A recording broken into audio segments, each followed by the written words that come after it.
ओम कृष्णाय वासुदेवाय हरये परमात्मने प्रणतक्लेशनाशाय गोविंदाय नमो नमः।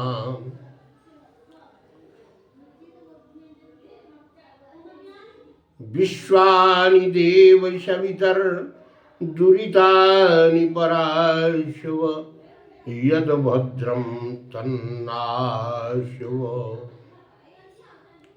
गुरुर्ब्रह्मा गुरुर्विष्णु गुरुर्देवो महेश्वरा गुरुर्साक्षात् परब्रह्म तस्मै श्री गुरुवे नमः।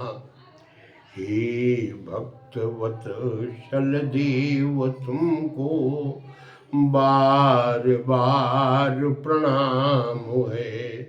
सर्वेश मंगल कीजिए विष्णु तुम्हारा नाम है।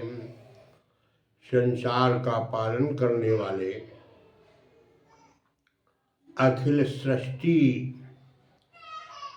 का भरण पोषण करने वाले ऐसे जो चतुर्भुजी स्वरूप में शंख चक्र गदा पद्म को धारण किए हुए हैं, शेष शैया पर शयन करने वाले हैं, लक्ष्मी जी जिनके प्रभु के चरणों को चाप रही हैं, ऐसी बनमालाओं से विभूषित पीताम्बरधारी शंख चक्र गदा पद्मधारी भगवान विष्णु को मैं बारंबार प्रणाम करता हूँ। प्रेमी सज्जनों, आज का जो विषय है, संत कई प्रकार के होते हैं। एक तो असली संत हुआ करते हैं। असली संत जो होते हैं वो सदैव अपने कर्तव्य निष्ठ होकर के धर्मोपदेश सत्य का पालन करने वाले होते हैं। और एक होते हैं फसली। वो कैसे होते हैं? उन्होंने सोच लिया फसल आ गई, वृंदावन जाना है, दाढ़ी बढ़ा ली, कपड़े रंग लिए, कमंडल ले लिया, झोली झंडा, और रेल यात्रा में टिकट न लगे तो फसली बन गए। और एक होते नकली। अपने जीवन में जिन्होंने राजधनी, दुष्कर्म, डकैती, चोरी का काम किया, ये नकली संत होते हैं। और एक होते हैं दखली संत। दखली, किसी का शुभ कार्य होने जा रहा है, किसी का विवाह संबंध होने जा रहा है, उसमें दखल उत्पन्न करने वाले, बने हुए कार्य को बिगाड़ने वाले जो होते हैं, ये दखली संत होते हैं, दखल देने वाले। ऐसे संत हुआ करते हैं। तो एक लोभी संत का हम आज वर्णन करने जा रहे हैं। एक नदी के किनारे पर झोपड़ी बना करके एक संत जी रहते थे। माघ का महीना था, ठंडक पड़ रही थी। नित्य कर्मों से निवृत्ति प्राप्त करके बैठ गए नदी के किनारे पर, आसनी डाल ली और पूजा करने लगे। मस्तक में चंदन की रेखाएं चर्चित कर ली, हाथ में माला ले लिया, जल का मार्जन किया, जप कर रहे थे।